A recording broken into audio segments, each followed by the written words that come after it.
लोकसभा चुनाव के नतीजे आने के बाद से ही महाराष्ट्र में घमासान मचा हुआ है।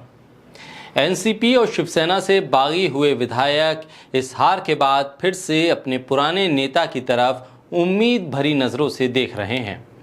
शिवसेना के सांसद संजय राउत ने भी दावा किया है कि महाराष्ट्र की शिवसेना एनसीपी और बीजेपी की महायुति सरकार पर संकट मंडरा रहा है। कांग्रेस के नेता विजय वडेट्टीवार ने दावा किया है कि शिवसेना शिंदे गुट और एनसीपी के अजित पवार गुट के 40 विधायक घर वापसी की इच्छा जताते हुए महाविकास अघाड़ी के नेताओं से संपर्क में हैं। इस बीच अजित पवार ने भी शरद पवार की तारीफ कर बड़े बदलाव के संकेत दिए हैं। उन्होंने विधानसभा चुनाव से पहले ही 80 सीटों की मांग कर गठबंधन को असमंजस में डाल दिया है। इसके अलावा उन्होंने केंद्र सरकार में भी कैबिनेट मंत्री बनाने की मांग की है।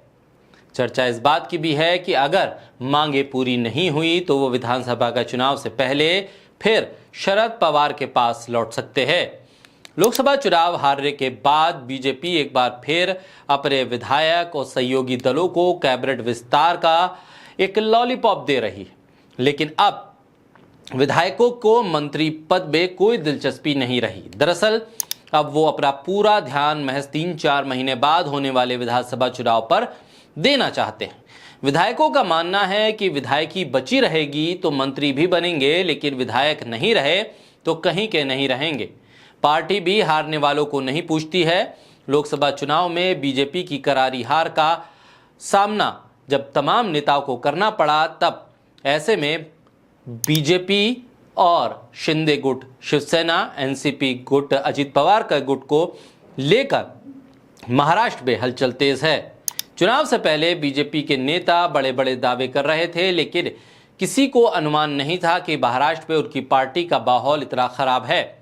जिन सीटों पर बीजेपी अपनी जीत का दम भर रही थी, उन सीटों पर भी बीजेपी बुरी तरह से हार गई। कई केंद्रीय मंत्रियों के विकेट भी गिर गए।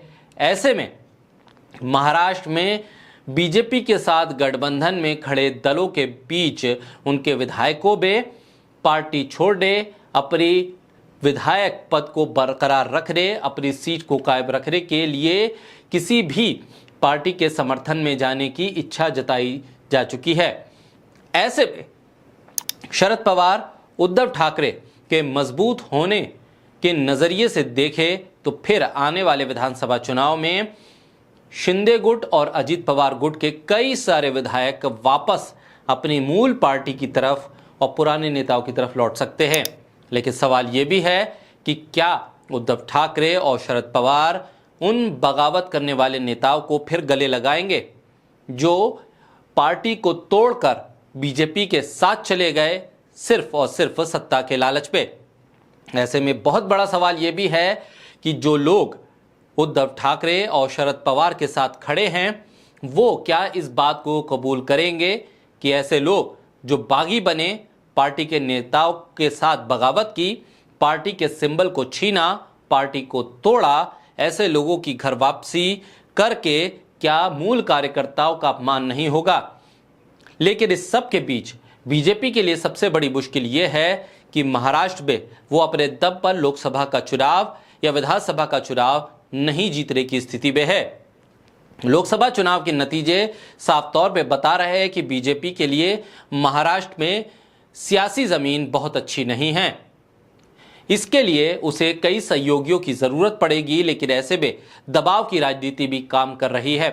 अजित पवार ने 80 सीटें मांगकर वो दबाव बनाना शुरू कर दिया है। दूसरी तरफ कैबिनेट में, मोदी कैबिनेट में राज्य मंत्री का पोर्टफोलियो या स्वतंत्र प्रभार का पोर्टफोलियो लेने से अजित पवार गुट ने साफ इनकार करके ये बता दिया है कि वो महाराष्ट्र की सियासत में बीजेपी के दबाव में नहीं आने वाले।